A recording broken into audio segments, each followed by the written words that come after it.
Bueno, Perfecto. otra entrevista, pero ahora para sacarle jugo, otro CEO de las grandes empresas que hay en Latinoamérica. Latinoamérica es global, pero digamos, tiene un conocimiento completo de lo que ocurre en Latinoamérica, así que espero que nos dé el tiempo para que poder, digamos, hacerle todas las preguntas relacionadas con transformación digital, liderazgo, visión de futuro, bueno, un montón de cosas que estuve tratando de resumir un montón de ideas que estuve dando charlas y escribiendo un montón de artículos en otros lados. Carlos Abril es CEO de Atos para la región austral andina. Bienvenido. Muchas gracias por estar acá. Muchas gracias, gracias por esta oportunidad. Un gusto estar en tu canal. Eh, Carlos, bueno, ¿cómo te definirías si tenemos que definirte en tu carrera académica y en tu carrera profesional? Ujú. Mirá, ha sido una evolución permanente. Yo me recibí en el año 89, 1989, cursé la carrera de Ingeniería Electrónica en la UBA.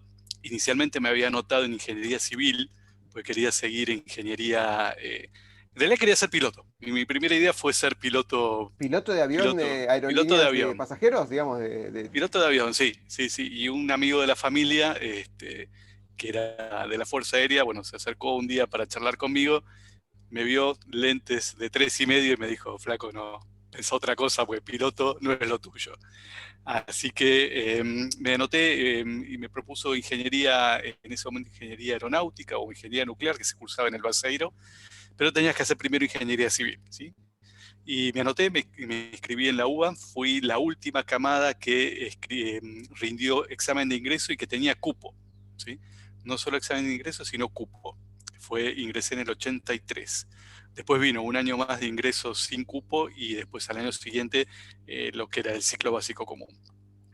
Así que ingresé, los primeros años eran comunes y me empecé a entusiasmar con la tecnología y al terminar el primer año que tenías que retirar la libreta universitaria y te ponían ya el sello de la carrera que ibas a seguir, me pasé a electrónica y me recibí de ingeniero electrónico en el 89 programando con una IBM 360 que tenía tarjetas perforadas, ¿no? Íbamos con una pila de Sí, tarjetas sí, sí. perforadas para correr un programita que lo único que hacía era escribir, hacer un dibujito o hacer un cálculo muy simple.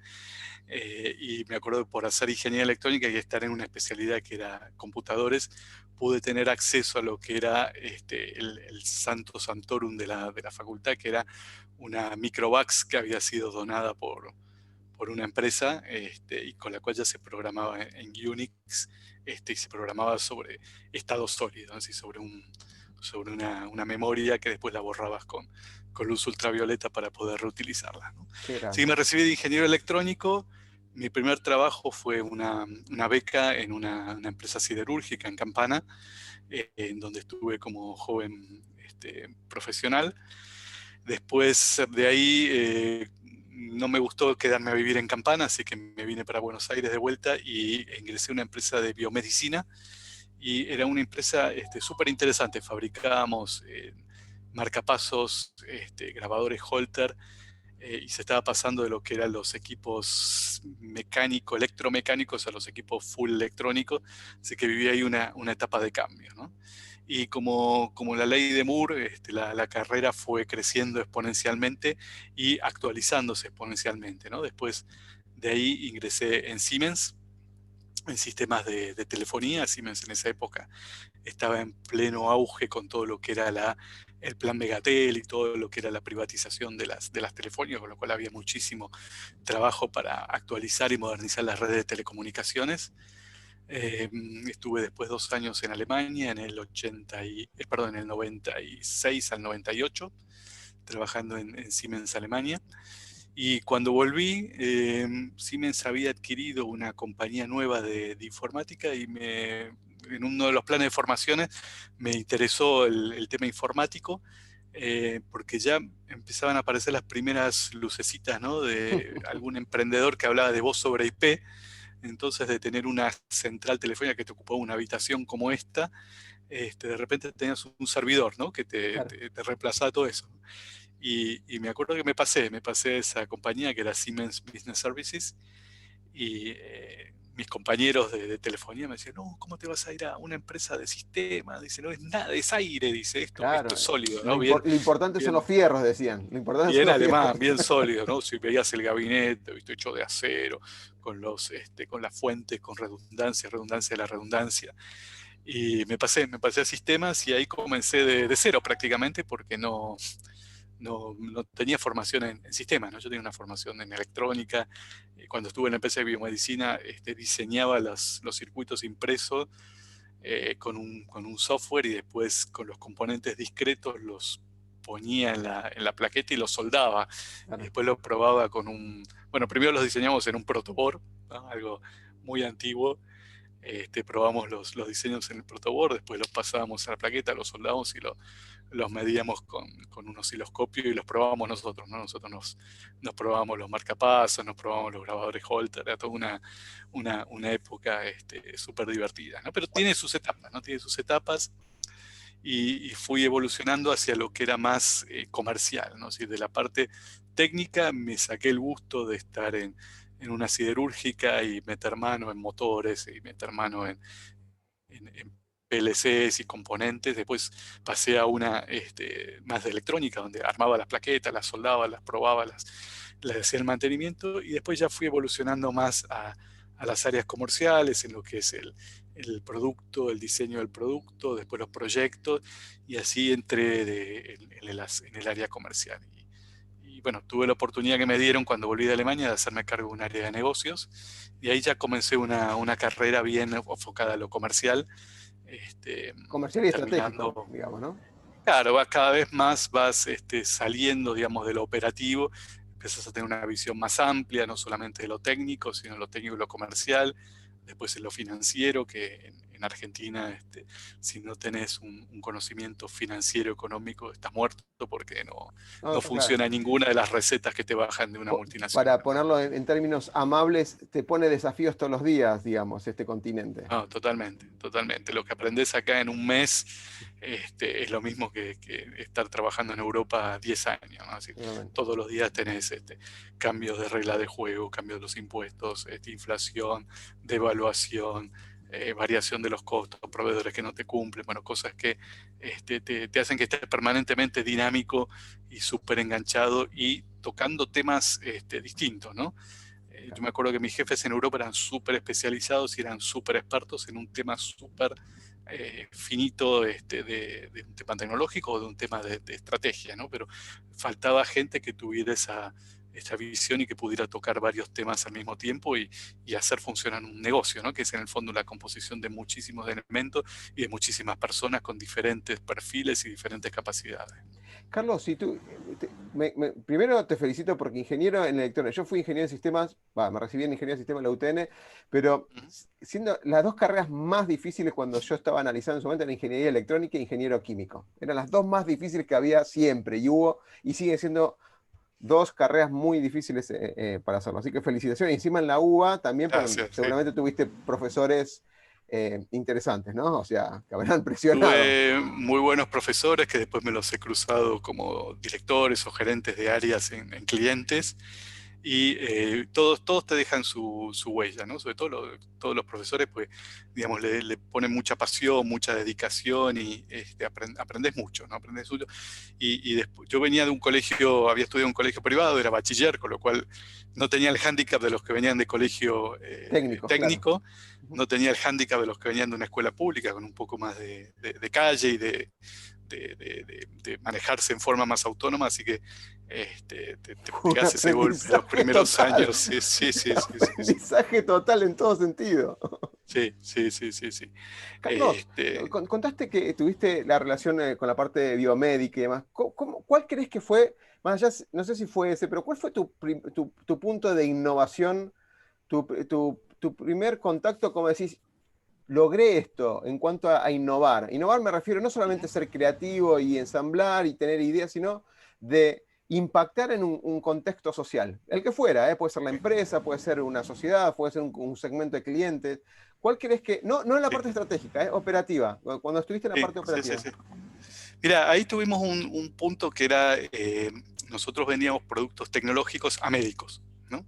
Entonces el médico conoce mucho de medicina, pero en aquella época no conocían tanto de tecnología, ¿no? Entonces el punto que tuvimos era, estábamos cambiando los grabadores Holter, que son estos que se utilizan para hacer la medición de cardíaca durante 24 horas. Ellos están acostumbrados al Holter con carrete de cinta, ¿no? Ujú. Y nosotros íbamos con un modelo que era de cassette y después de estado sólido, o sea que grababan ya sobre una memoria, ¿no? Entonces los tipos veían que de un equipo así grandote pasabas a un equipo chiquito así. Entonces decían, bueno, pues esto no va a funcionar. Decía, ¿cómo va a funcionar esto? Es decir, ¿dónde guardás los datos? Es decir, ¿cómo sé que los datos se graban? ¿Cómo sé que no se paró? ¿No? Porque antes la cinta se enroscaba, te tenían un montón de problemas, entonces sabía que estaba funcionando, ¿no? Veías el cassette que giraba acá, no, acá veían una cajita que no sabían si estaba funcionando o no funcionaba, si grababa bien o grababa mal.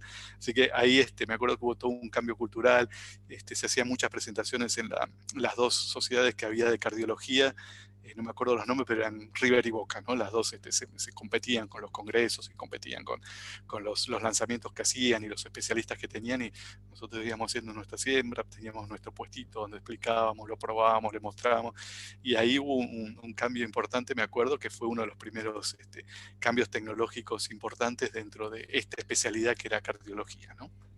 La reducción, la tecnología te provee una de las tantas cosas, la reducción, miniaturización digamos, consolidación en términos más pequeños de mucho más procesamiento, lo que fuera, ¿no? ¿Cuál fue tu innovación en el término estratégico? O sea, es algo que vos digas, menos, menos mal que lo pensé así, menos mal que anticipé el futuro así, o cómo pude visualizar o liderar estos equipos y lograr un cambio, porque la tecnología, uno que está todo el tiempo, a veces lo puede entender, los cambios, y por ahí hay cambios de contexto que dicen, no le parece como asombroso, pero liderar un equipo o un equipo de gente que no está preparado todavía para eso, es también un liderazgo de cambio importante. ¿Cuál fue tu innovación en lo estratégico, en lo de liderazgo que te ocurrió en tu carrera? Mira, yo me acuerdo de y siempre lo menciono cuando hacemos cursos, nos damos mucha capacitación para managers, ¿no? Que muchas veces los managers son gente como nosotros, que son técnicos que de repente pegan el salto a tener responsabilidades de negocios, ¿no? Entonces yo les mencionaba una frase que me quedó mucho este, habían preguntado a Churchill qué había sido por qué habían ganado los aliados, ¿no? En alguna de las tantas entrevistas, ¿no? Y él responde porque habían tenido los mejores mandos medios, habían tenido los mejores sargentos, no habían tenido los grandes generales, no habían tenido si bien había, por supuesto, pero no habían sido los grandes generales los que habían definido las batallas, sino los sargentos que habían motivado a los soldados a que lucharan y cumplieran con lo que se les mandaba, ¿no? Entonces, yo lo que así comencé con mis primeras asignaciones, en general, me ha pasado que, y creo que a muchos les pasa, ¿no? Cuando te dan una asignación nueva, no te dan a los mejores jugadores, un área comercial no te dan los mejores vendedores, sino que todo el mundo trata un poquito, ¿no? De hacer aprovechar el cambio para reforzar sus equipos, y te van pasando a los de menor desempeño o los que están en estado más El flojito de desempeño, ¿no? famoso Entonces, construir el derecho de derecho de piso, piso. digamos. Sí, sí, sí. Lo primero que pensé fue eso, sí. Sí, sí. Así que ahí estuve muy cerca siempre de los equipos, y al estar cerca de los equipos me daba cuenta que yo no les podía pedir más a ellos de lo que yo era capaz de dar o de lo que era capaz de hacer, ¿no? Entonces ese trabajo mano a mano con ellos, por un lado los motivaba porque se sentían acompañados, se sentían apoyados, pero por otro lado también me daba a mí una visión de realidad y no un management de escritorio, ¿no? De hagan esto, hagan lo otro, ¿no? Ese modelo de los 50, ¿no? De el jefe en el último piso, ¿no? Vigilando Claro. todo lo que hacen todos sus subordinados, sino estando par a par con ellos, pero respetando la jerarquía, por supuesto, pero escuchando, compartiendo, buscando consenso en las decisiones, de manera de tomar una decisión de que compraran la idea, ¿sí? De manera que al comprar la idea la haces tuya y la empujas, ¿no? Y no es, viste, me mandaron a hacer esto, me piden hacer esto, pero no va a andar, no va a funcionar, no se puede, no entiendo, no creo. Entonces eso es súper importante, ¿no? Estar cerca de la gente, consensuar las decisiones, escuchar mucho, entender por la situación en su conjunto y de esa manera buscar la forma de tomar las decisiones más correctas. Por supuesto, me he equivocado muchas veces, pero en el fondo el resultado, el balance siempre ha sido positivo y la empresa se ha beneficiado en el fondo. ¿Te tomo sobre esta relación uno a uno y cerca de tu línea de mandos medios o tus equipos directamente y no estar encerrado en esa famosa, una concepción también de oficinas abiertas, ¿no? De la interacción que contaste que tuviste? ¿Cómo relacionás esto del el propósito organizacional o cómo lográs, primero, por un lado, cuál es el propósito de Atos? Para dar un título, y así yo comparto unas páginas que tengo preparadas de Atos para que la gente, los que no los conocen, creo que lo conoce todo el mundo, pero para que lo conozcan, voy a compartir unas páginas. ¿Cuál es el propósito de Atos? Ese propósito, no solamente la misión y la visión, ese propósito que moviliza. ¿Y cómo lograste alinear a tus equipos? Porque cada uno viene con su visión personal, ¿no? Y vos tenés que lograr de alguna manera esa visión compartida de todo un equipo para apuntar todos los esfuerzos y los compromisos a un propósito en común. Mira, Atos ha ido evolucionando en su propósito y en los 2 últimos años se ha focalizado en un concepto muy relacionado con el aporte que hace Atos, no solamente como partner tecnológico, como proveedor de servicios tecnológicos, sino el aporte que hace a la economía y a la sociedad. Y en eso ha detectado que el punto más importante y uno de los puntos más críticos que tenemos hoy como proveedores de tecnología es proveer servicios tecnológicos y proveer tecnología a las empresas cuidando el medio ambiente, ¿sí? Entonces ahora el nuevo propósito que tiene Atos está relacionado mucho con lo que llamamos la decarbonización, es decir, el hecho de que cada acción que hacemos, así como hace unos años hablábamos de que cada acción que hacemos en la red deja su huella digital en la red, bueno, ahora también todo lo que hacemos de tecnología deja una huella de carbono atrás, ¿no? Entonces nuestro propósito es seguir proveyendo los mejores servicios tecnológicos, pero con el menor impacto ambiental posible. Esto que algunos llaman Green IT, hay incluso un índice del Nasdaq para las empresas verdes, y también hay un beneficio económico para las empresas, ¿no? En muchos países se trabaja en los proyectos que generan bonos verdes, que son los que en función de la reducción que generas de emisiones de carbono, te generan un bono verde, un beneficio económico para apalancar proyectos, ¿no? Así que hoy nuestro propósito está en eso, no solamente en lo que es proveer servicios tecnológicos, proveer servicios que ayuden a la sociedad, sino también proveer servicios que sean que mejoren y reduzcan la huella de carbono de las empresas de IT.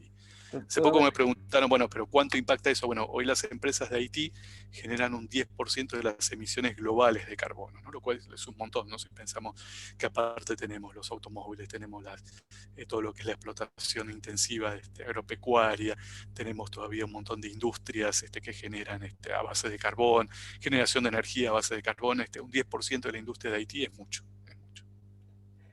Sí, justo lo había, cuando estaba, digamos, investigando un poco lo último de datos, encontré lo de carbonización y me pareció excelente lo que estás contando, el famoso, una estrategia de triple impacto, ¿no? No solamente que es una empresa comercial económico, sino en lo social y en lo sustentable, en cuanto al medio ambiente o al ambiente, depende cómo, Sí, a veces lo dicen medio sí. ambiente, a veces dicen ambiente o sustentabilidad, digamos. Sí, sí, sí, justamente ayudamos a muchas empresas a desarrollar proyectos que a través de la tecnología les permiten a ellos reducir su huella de carbono y por otro lado obtener esa empresa los bonos verdes que a su vez le permiten apalancar el crecimiento o el desarrollo de nuevos negocios, ¿no? Em, Eh, ¿Cómo fue aceptado esto? Porque esto es más allá de una bajada de línea, o sea, un compromiso corporativo. Hay muchas personas que no estamos acostumbrados a esto. Lo mismo que el concepto de la diversidad, la inclusión, ahora se está haciendo mucho más fuerte, ¿no? ¿Cómo fue sí. adoptado, cómo fue recibido por todo tu equipo? Cuando digo tu equipo, Mira, las empresas que liderás, ¿no? Sí, sí, sí. Mira, Atos es una empresa francesa, con lo cual en Europa, donde están la mayor parte de las actividades, todo el tema de la ecología y el tema del cuidado del medio ambiente es ya un tema, digamos, habitual y ya está embebido en la gente. Es decir, hay varias generaciones ya que han vivido con todo lo que es el reciclado de residuos, el tema de los autos eléctricos, el tema de las emisiones de carbono de las industrias. Eh, Nosotros estamos mucho más atrasados porque, digamos, no tenemos esa densidad de población, no tenemos un territorio tan pequeño, no tenemos esa concentración y aglomeración que es tan propia de Europa, ¿no? Con lo cual, acá, digamos, todavía llevó un poco de tiempo entender cuál era el beneficio. En Brasil, que es nuestra cabecera de toda Latinoamérica, tienen más conciencia ellos con todo lo que es el Amazonas y la quema de bosques, tienen más conciencia y también las empresas tienen un poco más de presión, sobre todo las empresas europeas, en el cuidado del medio ambiente. Así que, como dicen los chilenos, por la razón o por la fuerza, el concepto entró, ¿no? El concepto Te lo escuché fue decir, comprado. escuché decir en una entrevista de radio, creo que estaba hosteada en SoundCloud. Sí, Sí, tiene sí, ese sí, sí, sentido, sí. ¿no? A veces también en Latinoamérica, si no se pone un límite o digamos, algún tema que fuerce el aprendizaje o forzar el aprendizaje, parece que no aprendemos. No quiero Sí, decir que somos sí, sí. hijos del rigor, pero No, muchas. no, pero mira, el management francés está muy alineado a eso. El management francés es muy verticalista, ¿no? Es súper verticalista. Entonces te explico, te doy los cursos, hacemos los talleres, hacemos los workshops, traemos especialistas, lo charlamos, lo hablamos, pero llega un momento que, flaco, es así, adelante, háganlo, ¿no? Este, con lo cual, este año, digamos, comenzamos a impulsarlo fuertemente en Latinoamérica. Brasil nos lleva un poquito más de ventaja porque ya han detectado proyectos de empresas que están trabajando en el Amazonas y fueron nominados para los programas verdes. Acá en Argentina estamos haciendo el lanzamiento, estamos preparando el lanzamiento ahora para 2021. Te saco ahora de la parte estratégica, pero la transformamos en esto de todas las líneas de soluciones que tiene Atos. Y me encantaría hablar de todas, porque todas me interesan. O sea, siempre hay algo o algún proyecto que he participado o he investigado. Hoy estamos en la época de digamos, la cuarta revolución industrial, basado en datos digitales, y toda la transformación se basa en esto, datos digitales y cómo se aprovechan estos datos. Obviamente no descartamos los fierros, como dijimos antes, o las nuevas tecnologías, pero se le está dando un crecimiento exponencial en lo que es inteligencia artificial, Internet of Things, relacionado con capturar más información y darle más inteligencia a las líneas de procesos o las líneas productivas. Y acá hay algo, también me interesa mucho lo que hablaste también de blockchain. No sé, elegí tres casos o tres situaciones, tres proyectos que vos decís, estos son dignos de la última época. Sí, De sí, la sí. última época me refiero a este último año de innovación y transformación.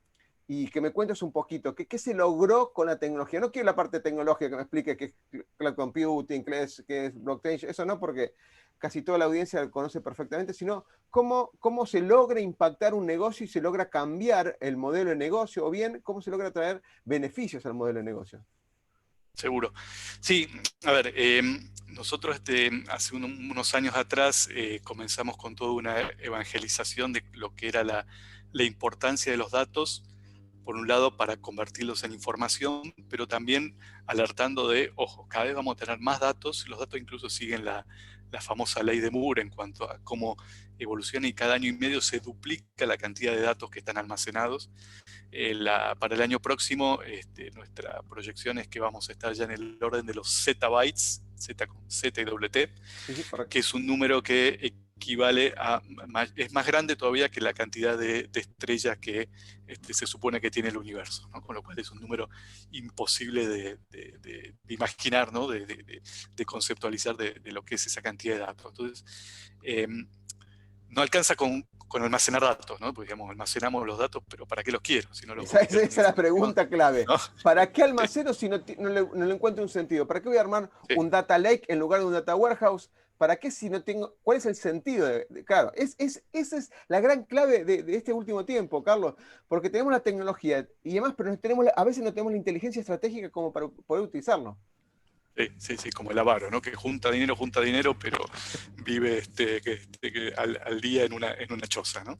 Entonces, ahí lo que buscamos es de brindar herramientas que te permita no solamente explotar los datos, sino eh, buscarlos y almacenarlos de una manera eficiente y sobre todo en tiempo y forma, ¿no? Es decir, con tantos datos los procesos de búsqueda pueden ser lentos, con lo cual la información te llega, pero te llega fuera de tiempo, ¿no? Entonces tampoco tiene sentido conseguir la información si no es en el momento indicado, ¿no? Así que uno de los trabajos con los que estamos ahora avanzando mucho es lo que se llama Edge Computing, o sea, computación de borde sería la traducción, ¿Ah? donde vos estás avanzando un pasito más a lo que es el concepto actual de cloud, ¿no? En el cloud vos pones todo en la nube, almacenas tus datos, tus sistemas, toda tu infraestructura la estás poniendo en la nube, ¿no? Pero a medida que tenés cada vez más, vas recopilando cada vez más datos, los datos tardan tiempo en subir y después procesarlos y bajarlos. El computing lo que busca es distribuir esa inteligencia en los nodos donde se busca, donde se consigue la información y procesarla ahí, por supuesto, con herramientas ya de inteligencia artificial. Eso se está aplicando mucho para video sobre todo en lo que es seguridad urbana, ¿no? En lo que es control urbano. Imagínate la cantidad de cámaras que hay distribuidas, los miles de cámaras que hay, si vos tuvieras que transmitir todos esos datos generados por las cámaras a un gran centro, no te alcanza el almacenamiento y no te alcanzan las manos y los ojos para visualizar todas esas cámaras y para procesar esa información. Entonces, Edge lo que hace es, ya con algoritmos de inteligencia artificial, procesar y hacer un preprocesamiento de esa información y no enviar toda la información, sino enviar las alertas o enviar los, las señales que por tus algoritmos tenés preparados o identificadas para procesar, y de esa manera tenés una respuesta mucho más rápida porque trabajás sobre la alerta y no sobre toda la información. Sí, Eso es, es muy importante eso. Tuvimos una entrevista hace poquito donde el avance del Edge Computing, o sea, traer el procesamiento, lo que comentaste, viene muy de la mano con esto de la tecnología 5G, digamos, la velocidad, esta necesidad de aumentar el ancho de banda y aumentar el procesamiento cerca del cliente o cerca de donde se captura la información. sí, Un ejemplo clásico es el tema de los autos autónomos que requieren este ida y vuelta, como decís, ¿no? Si no acercás el procesamiento con esos nodos, es imposible. Quizás pareciera que Latinoamérica está un poco más lejos que eso, pero sí o sí va a venir dentro. Por ahí sí. viene mucho más rápido que lo que pensamos, pero estamos pensando en 1 o 2 años, esa tecnología ya debería estar como parte de la estrategia o el análisis de la estrategia de las compañías, ¿no? Sí, sí, sí, se está haciendo, se está incluso en lo que es Industria 4.0, ya hay aplicaciones de ese tipo donde dentro de la fábrica misma tenés los servidores Edge que toman decisiones respecto a lo que es la producción, ¿no? Entonces ya dentro de un entorno más pequeño, pero bueno, que en el fondo es súper crítico lo que son los costos y las paradas de producción, la posibilidad de toma de decisión local sin necesidad de enviar todo a la nube, procesarlo y devolver con la pérdida de tiempo que hay ahí, ¿no? Depende de la industria, los costos de parada de una planta son de miles o decenas de miles de dólares por hora, ¿no? Entonces, la velocidad, como decíamos antes, no solamente el almacenar los datos y procesarlos, sino la velocidad con que yo respondo y genero la información de gestión, Edge es lo que te está ayudando a mejorar esos tiempos, ¿no? Carlos, ¿qué otra tecnología? A ver, yo recuerdo un caso emblemático en el 2018, que es la gestión completa de punta a punta de los Juegos Olímpicos, digamos, ¿no? Supongo que ahí Sí, intervino un montón de tecnología y no solamente tecnología, sino aparte una gestión completa de punta a punta del uso y del acercamiento a esa tecnología a los puntos que lo necesitaban, ¿no? Desde sí, telecomunicaciones hasta registro y demás. Eso sí. fue un caso. Los Juegos Olímpicos son un caso súper interesante porque cada 2 años, ¿no? Porque tenemos los Juegos Olímpicos de verano y los de invierno, que acá en Argentina no tienen mucha trascendencia, pero en el hemisferio norte son súper importantes. Cada 2 años hay una innovación tecnológica que se vuelca hacia los Juegos Olímpicos. Desgraciadamente este año no se pudo ver en Tokio lo que se iba a avanzar en cuanto a lo que era realidad aumentada y lo que era realidad virtual. Pero hay una parte de back office que no se ve, pero que es la que más está evolucionando, que es todo lo que relaciona con ciberseguridad, ¿no? Y dentro de ciberseguridad ya son tantos los eventos, o sea, eventos se llama, digamos, a cada acción que hay definida como un riesgo a la integridad de la información. Son tantos los eventos que ya no alcanzan las herramientas actuales que responden al evento, sino que estamos trabajando con lo que se llama seguridad prescriptiva, ¿no? Donde ya prevés que va a suceder un evento y te anticipas a la medida de mitigación antes de que el evento ocurra. Cuando se dice evento, evento de seguridad, o sea, un vector de ataque puntualmente con un evento. Sí, sí, puede ser desde una persona que puso mal el password a un ataque de negación de servicio, ¿no? En el caso de los juegos, estamos viendo que se duplican o triplican la cantidad de eventos de un juego a otro.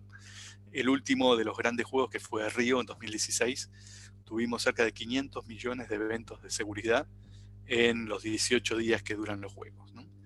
Y te imaginas que no hay forma humana de responder a todos esos eventos, sino es a través de herramientas que te automatizan la prevención, la detección y la corrección de esos eventos, y a su vez ahora que preveíamos para Tokio que iban a duplicarse, que vamos a estar en cerca de los 1.000 millones de eventos, la seguridad prescriptiva pasa a ser un tema súper importante, porque ya vas armando las medidas defensivas sabiendo que, y esto ya digamos con algoritmos de inteligencia artificial súper desarrollados, donde ya vas previendo de no solamente qué tipo de ataque, sino de dónde te va a venir, ¿no? Para eso Entonces, hoy, compramos hoy por hoy era una tendencia que marcaba Gartner a principios de año, ante la pandemia, decía que la seguridad informática o la seguridad la ciberseguridad no puede estar pensada hoy sin un acople o un complemento de inteligencia artificial.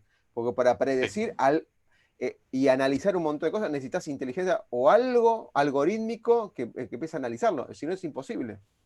Sí, sí, y la predicción no pasa por, digamos, una bola de cristal que ves lo que va a pasar dentro de un mes, ¿no? Es adelantarte en milésimas de segundo a un determinado evento, ¿no? Y bueno, para eso se desarrollan permanentes algoritmos en los SOC que tenemos distribuidos en todo el mundo, pero bueno, también requiere adquisiciones de compañías muy de nicho, porque el know-how que es necesario aquí es muy amplio y muy específico, entonces no solamente es orgánico, digamos, el desarrollo de esas capacidades, sino que también es inorgánico, lo tenés que adquirir a través de otras compañías que son externas, ¿no? Carlos, me detengo acá un segundo y quiero hacerte una pregunta infidente, sin dar nombres, obviamente, ¿no? Pero, ¿cómo crees que impactó en esta pandemia el concepto de ciberseguridad? En este sentido, en este plano, ¿no? Mucha gente tuvo que salir a conectarse de afuera y abrió las puertas de la periferia sin tener implementado un buen sistema de seguridad. Sí, ¿Tú tenés sí, una mirada, digamos, real de lo que ocurrió acá en Latinoamérica Yo tengo unos números que no quiero ser alarmista, pero había incrementado un 500% los delitos informáticos en un momento del año. se incrementaron mucho, y básicamente no porque algunas o la mayoría de las empresas no tuvieran herramientas, sino porque los empleados, los funcionarios de las empresas no estaban capacitados y preparados adecuadamente, ¿no? Porque la seguridad, digamos, nosotros vemos la tecnología al final de toda una cadena en donde tenés la educación y la formación de la gente, tenés los procesos que tienen que ser procesos seguros, y después la tecnología, que es lo que le permite dar el marco de funcionamiento a todo esto, ¿no? Entonces ahí se vieron las grandes deficiencias que había en la formación y la capacitación de los usuarios, ¿no? Que te llegaba un mail, apretaban, abrían un link y pum, te abrían la puerta para un montón de ciberataques o procesos que no eran seguros, con un montón de actividades manuales o un montón de actividades no no auditadas, así que ahí donde estuvieron las grandes fallas, y empresas que habían gastado fortunas, y no vamos a hablar no vamos a dar nombres, pero sabemos de las principales y las más grandes empresas, incluso del rubro tecnológico de Argentina, sufrieron ciberataques este año y cayeron, ¿no? Y fueron afectadas. Sí, sí, por Y eso te no decía porque no no dar hayan nombres para invertido, que, ¿no? cada uno que tome el guante, el que tenga que tomarlo, salieron publicados porque obviamente son servicios públicos en algunos casos, o servicios, digamos, masividad, y uno creería que puede ser que una pyme no tenga estas consideraciones, pero había empresas que uno creía que estaban como contemplado todo esto. Sí, sí, sí, Qué sí, fue sí. lo que más te solicitaron tus clientes en el 2020? Porque todos ahora le ponen la etiqueta de transformación digital y no están desacertados, totalmente de acuerdo, pero a veces engloban mucho con esa palabra. ¿Qué es lo que más te solicitaron como proyectos, como casos, como asesoramiento para Atos?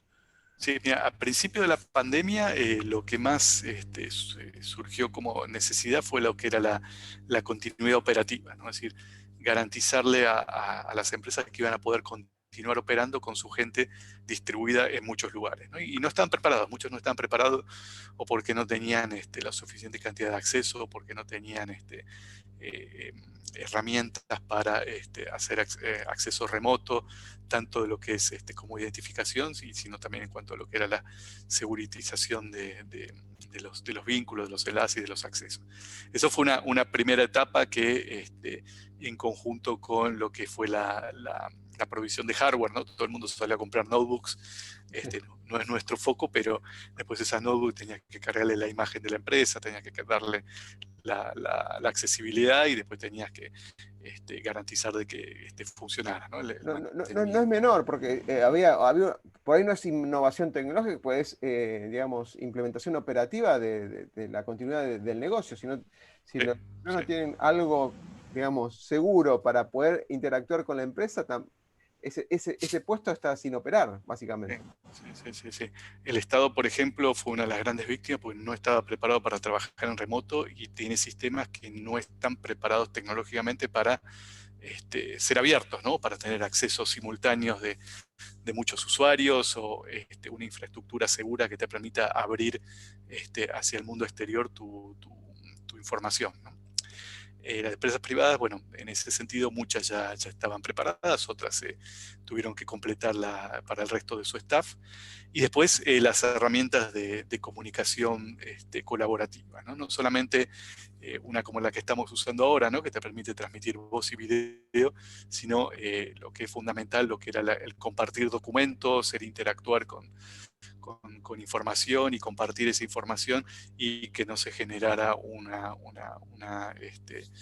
gran cantidad de información no validada, ¿no? Yo me acuerdo que tenía un jefe en mi primer trabajo que me decía: hay un solo original, ¿no?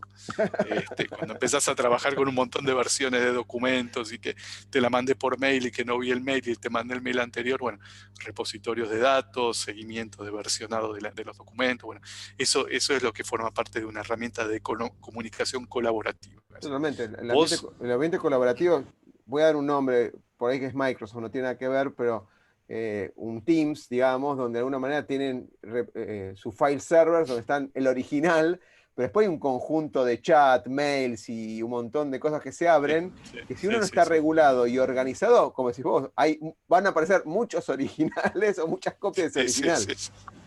Sí, sí, sí, sí, sí. Así que bueno, esa fue la segunda etapa, ¿no? De repente, listo, tengo las herramientas, tengo la notebook, tengo el acceso seguro, tengo mi single sign-on, no tengo lo que sea para identificarme fehacientemente, pero empiezo a tener una mezcla de documentos, de información, archivos, y la guarda de eso, ¿no? Pues empezamos a firmar digitalmente documentos, con lo cual, bueno, cómo los almaceno, cómo valido las firmas digitales, bueno, todo eso fue una segunda etapa. Y una vez que se estabilizó esa parte, donde cada uno más o menos se proveyó de distintas herramientas, vino la tercera a decir, bueno, esto parece que va para largo, ¿no? Entonces, empecemos a pensar ahora en también llevar mis sistemas al cloud, ¿no? Porque de repente me viene un confinamiento y no puedo mandar gente al data center, no puedo hacer el mantenimiento del data center, me cerraron las importaciones, con lo cual no puedo tener repuestos o reponer un equipo que se me quemó, con lo cual el cloud es la tercera ola, digamos, que estamos viviendo ahora, donde cada vez más están empezando a migrarse no solamente infraestructuras, sino también plataformas, ¿no? Que es un poco donde está el gran valor agregado Qué del cloud, interesante ¿no? disparador, ¿no? No puedo comprar no puedo comprar hardware y sí o sí tengo que ir a la nube como alternativa. Pero Interesante imagínate también, ¿eh? empresas que tenían el data center in-house, ¿no? Y que no eran empresas esenciales, con lo cual, ¿cómo hacías para mandar al tipo que te mantuviera la UPS, el aire acondicionado, que estuviera verificando que no se te caía, que hiciera los trabajos de backup, que te hiciera todos los trabajos propios del data center in-house que de repente no los podías hacer porque no podías mandar a la gente o la persona no quería ir, montones de personas que no querían viajar porque no tenían transporte público, eran personal de riesgo, y bueno, eso se transformó en una herramienta digamos, de las matrices de riesgo que por ahí estaban con súper baja probabilidad en el pasado, pasaron a estar en primera prioridad y eso desencadenó el interés y la adopción muy, muy fuerte de todo lo que es cloud. Carlos, te voy a hacer dos preguntas obviamente totalmente agradecido. Me encanta hablar de estos temas, sobre todo cuando alguien lidera una empresa como la tuya, donde vos estás y liderando equipos, porque tenés un montón de casos seguro, tenés un montón de soluciones, industrias, y podemos contar un montón de experiencia y acelerar, digamos, el aprendizaje a un montón de gente. Me encanta eso. Me gustaría preguntarte, ¿cómo logran visualizar el futuro? Hay una estrategia que se llama Zoom In, Zoom Out. Te lo doy como ejemplo para ponerte en contexto. De Hagel, que es de Deloitte, uno de los socios de Deloitte, que hablas que hoy por hoy el management siempre piensa 5 años. Y a veces pensar 5 años como es un crecimiento lineal y la disrupción de este año, los cambios de paradigma de este año, le dieron un cachetazo a todo ese pensamiento, ¿no? Que nadie pudo prever todas estas cosas, ¿no? Entonces, ¿cómo hace una empresa como Atos para visualizar un futuro y actuar en el presente? O sea, visualizar a 20 años, a 10 años y actuar a 6 meses, a 12 meses con un esquema de data driving, con un esquema de dashboard, o un esquema de gestión. O sea, estamos Sí. haciendo esto para un futuro que estimamos que es esto. ¿Cómo es ese ida y vuelta en Atos? Sí, sí. Nosotros tenemos una visión que lanza Atos cada 5 años y que es la visión. Es decir, nosotros creemos que a 5 años el cloud va a dejar de ser, va a ir cediendo paso a, por ejemplo, a Edge, ¿no? Después, la estrategia para llegar a eso, cada año la vamos revisando y la planificación es semestral, ¿sí? Nosotros hacemos planificación semestral, no tenemos planes anuales, tenemos un plan, si bien es anual, a los 6 meses se corrige. ¿Qué estamos haciendo este año? Este año estamos en una modalidad más militar. Que, bueno, ya que inventamos las metodologías ágiles, estamos en un esquema muy, muy militar, en el sentido que los militares dicen que no puedes ir a una batalla sin una estrategia, ¿no? Pero la estrategia deja de ser válida después, a partir del primer disparo, ¿no? Entonces, Muy es bueno. una, es una realimentación permanente, ¿no? Donde vamos visualizando escenarios, ¿sí? A cada escenario le vamos asignando una probabilidad, ¿sí? Por ejemplo, el escenario que analizamos en el segundo trimestre fue, bueno, a ver, ¿cómo va a venir la recuperación? ¿No? Entonces, tuvimos distintos escenarios, no podíamos tener la certeza de ninguno, y si esperamos a tener la certeza, nos pasaba por encima la ola, con lo cual al escenario más probable es al que le pusimos las fichas, ¿no? Y lo vamos revisando, ¿no? Y capaz que el escenario más probable que decía, bueno, por ejemplo, las telco y las industrias tecnológicas van a ser las primeras que se recuperen, después va a venir la industria de consumo masivo, después las automotrices y por último el sector público. Ok, en parte se va dando, ¿no? Pero entre medio hay ajustes finos que vamos haciendo, y decir, de repente te parece un gobierno que te pone un incentivo especial y las automotrices Claro. reciben ese incentivo, ¡pum!, pasan a ser prioridad, listo. Vamos, revisemos entonces nuestra estrategia y ahora enfoquémonos. Entonces es como la metodología ágil, ¿no? La metodología ágil se basa mucho en armar prototipos, probar el prototipo y corregirlo, ¿no? Y no hacer un proyecto a 2 años, ¿no? Donde No, no, tardás un totalmente, montón en totalmente. planificar y demás. El pensamiento, perdóname, Carlos, el pensamiento de Lean Management apunta a eso, ¿no? Tener una idea, ejecutarla, medirla y aprender sobre esas mediciones y volver a hacer ciclar. Totalmente de acuerdo y lo Sí. comparto 100%. Pero siempre pregunto porque cada uno tiene su estrategia, cada uno tiene su librito, ¿no? Sí, sí, sí, sí. Y bueno, y más aquí en Argentina, donde tenemos esta dinámica tan terrible Tan desafiante, de digamos. desafiante, sí, sí, sí. Donde de un día para otro, pum, te borraron un elemento que era pilar de tu estrategia y tenés que replantear el famoso recalculando. Bueno, esta metodología la estamos aplicando y realmente es un poco el pilar, digamos, y el sustento con el cual eh, nos mantenemos permanentemente atentos. Tenemos indicadores, ¿no? Para ir monitoreando, bueno, esta estrategia que le dimos tanta probabilidad, revisemos tales o cuales indicadores. Bueno, este indicador empezó a fallar, bueno, a ver, revisemos, ¿qué pasó? Listo, acá me cambió, apareció un subsidio, me sacaron un impuesto, llegó la segunda Qué buen ejemplo que ola. das, porque a veces dice, estamos revisándolo, estamos controlándolo y se basan en opiniones y no en datos crudos que a veces deberían tenerlo, ¿no? Después uno toma la decisión. La decisión es una acción sobre base de datos. Es lo que está diciendo, tenemos un dashboard y vamos viendo y vamos sondeando diariamente cómo va evolucionando esos datos. Sí, Es sí, muy, sí. muy, Tiene muy, que muy tener cierto. una serie de indicadores básicos, así como los financieros de repente te dicen, che, mira, está empezando a subir el dólar, chau, paguemos la deuda en dólares. Bueno, también tenés indicadores de gestión de cómo se manejan las industrias, y no solamente por la evolución tecnológica, ¿no? Tenés temas de impuestos, tenés temas de regulaciones de gobierno, tenés temas de sindicatos, tenés muchísimos indicadores a los que tenés que ir siguiendo para ver cómo esa industria se desenvuelve, ¿no? Excelente. La última pregunta, y totalmente agradecido, es, generalmente cerramos con, bueno, verás que hay un montón de libros, sigue habiendo VHS, pero son de colección, y arriba que no se llega a ver hay muchos DVDs dando vuelta. Me gusta mucho dar clases en las universidades usando Hollywood de alguna manera o Netflix ahora como base. Siempre me gusta preguntarles si pueden recomendar una frase, ya dijiste una, esta de razón o Por la razón o por fuerza. la fuerza. Claro, pero por ahí alguna frase o un libro o una película, las tres cosas, pero que te haga sentido en el sentido de yo aprendí tal cosa. Por ejemplo, el último libro que leí fue El sentido, el hombre en busca de sentido, que me ayudó mucho para lo que es el encaminar un propósito de vida y demás, me ayudó mucho para eso. Con qué frase o con qué libro, con qué película recomendarías y por qué? Ya, no la voy a caretear de que leo libros de management permanentemente o me paseo por la oficina con un libro del el Homo Deus, ¿no? Para que todo el mundo vea de que Homo estoy al Deus, día con la librazo, literatura. ese es terrible. Ese libro Sí, sí, sí, es sí. un cambio de paradigma tremendo. Sí, sí, sin embargo, soy más de leer novelas más de ciencia ficción, un poco más, así como me gustan las películas pochocleras, ¿viste? Y no voy al cine, ¿viste? Para ver y estar después de 2 horas pensando, mira, pasatiempos, ¿no? Eh, pero frases, mira, hay una que tiene que ver mucho con, por ahí, por lo que fue mi experiencia de vida, sobre lo que es la resiliencia, ¿no? Una palabra que por ahora está de moda, que es una actitud, digamos, que ha existido siempre, simplemente que ahora le han puesto un nombre y está de moda, ¿no? Eh, es una frase que dice, y quizá el caballo cante, ¿no? Quizás el Y esto caballo viene, cante. quizás el caballo cante, ¿no?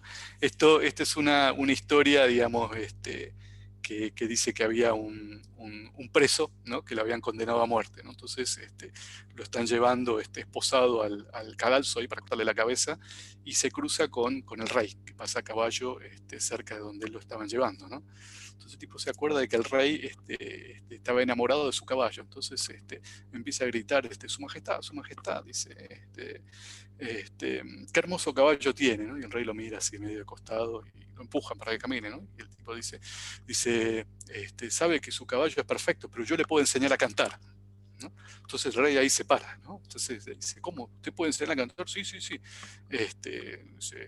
Puede enseñar a cantar, dice, y bueno, unos 5 años, ¿no? Como cualquier cantante, en 5 años va a cantar. Entonces el rey inmediatamente ordena que lo liberen al tipo y se lo lleva al palacio. Y el tipo empieza a vivir en el palacio, con todos los lujos del palacio, ¿no? Y todas las mañanas se paraba delante del caballo y empezaba a hacerle todos los movimientos para cantar, ¿no? Y el caballo lo miraba, ¿no? Entonces la gente pasaba y decía, este idiota, dice, piensa que el caballo va a cantar, ¿no? Y él para adentro pensaba, ¿no? Dice, ayer estaba a punto de cortarme la cabeza, dice, y hoy estoy acá en el palacio, y tengo 5 años para que esto funcione, ¿no? Y en 5 años se puede morir el rey, se puede morir el caballo, me puedo morir yo, puede haber una revolución, o quizá a lo mejor el caballo cante. El arte de la Entonces, persuasión, ¿eh? El arte de la tiene que persuasión. ver, ¿no? con pensar también el largo plazo, ¿no? Y no desesperarse por una situación del momento o tomar decisiones equivocadas respecto a un tema puntual en el momento, ¿no? Y esa resiliencia, ¿no? De saber aceptar las situaciones negativas, entenderlas y pensar en el largo plazo para resolverlas de forma inteligente, ¿no? Por más que es una palabra muy usada en este tiempo, creo que los líderes de negocio que, como dijiste vos, con paños fríos, supieron leer y dar una respuesta inmediata y armar un esquema de recuperación, o mismo tomar una decisión de cierre o una decisión de ver qué es lo que se puede hacer, creo que fueron el diferenciador. Llamarlo resiliencia, llamarlo liderazgo estratégico, llamarlo como quieras, pero en ese concepto que vos lo nombraste recién, de visualizar ese futuro y ver cómo llevar para adelante, creo que fue la clave y no fue, digamos, no creo que más del 20% de las empresas lo haya tenido tan aceitado como lo contaste más allá que con el cuento pero que lo hayan vivido tan fuertemente. Sí, sí, sí, sí. Mira, cuando me tocó asumir esta posición hace 7 años, el primer trabajo que heredé fue poner en marcha un plan de reestructuración que había definido mi antecesor, ¿no? Entonces, me acuerdo lo que fue ver pasar por mi oficina gente que yo conocía de muchos años, con su recibo de salida de la compañía, ¿no? Y yo me propuse que nunca más iba a hacer una reestructuración, un despidos en la compañía, ¿no? Y gracias a Dios hemos crecido de 400 personas, casi 1000 que somos hoy. Y a veces yo hago todos los trimestres una reunión con todo el personal, ahora en forma virtual, donde abro agenda abierta. Le digo, bueno, dale, pregunten qué quieren saber, qué quieren hablar, qué quieren quejarse, qué quieren felicitar. Y como te imaginarás, muchas veces el tema pasa por el tema del salario, ¿no? El tema del sueldo. Hoy nos dieron 15% y la inflación fue 20%, hoy nos dieron 40% y la inflación fue 60%. Y bueno, y ahí muy, muy abiertamente le explico, mira, yo priorizo de que vos sigas teniendo trabajo, de que no tenga que, te puedo dar 60, te doy 80, ¿sí? Pero dentro de 2 meses te estoy firmando un cheque para que te quedes sin trabajo, ¿no? Así Sí. que Eso a veces no pensemos. se ve, ¿no? Uno ve su macetita y a veces no ve Bueno, eso pasa también en toda Latinoamérica y en Argentina lo vivimos mucho. En vez de pensar como un todo, lo pensamos como uno. El ego le gana al eco, como Sí, ecosistema, sí, sí, sí, sí, sí. Sí, totalmente. los partidos se ganan con la cabeza y no solo con el corazón, ¿no? Carlos, te agradezco un montonazo. Te digo que hubo un montón de preguntas que me encantaría volver a hacerte en algún momento, porque quedaron un montón de cosas de estrategia, de tecnologías que estuve ahí volviendo a revisar cuando estabas hablando y veíamos en la pantalla. Así que te agradezco el tiempo, la verdad, totalmente un aprendizaje, digamos, de tu experiencia que la contás tan simple y tan fácil de entender y seguramente habrás transpirado mucho en estos últimos años para lograr lo que estás logrando. Carlos, te agradezco un Lo hemos montonazo. disfrutado, así que te agradezco, me sentí muy, muy cómodo, muy amena la charla, lo llevaste muy bien, así que muchas gracias y cuando quieras, a tu disposición, repetimos, hablamos, charlamos de lo que te interese, lo que quieras difundir. La verdad, la pasé muy lindo, muy bien. Muy bien, muchas gracias, Carlos. Muchas gracias.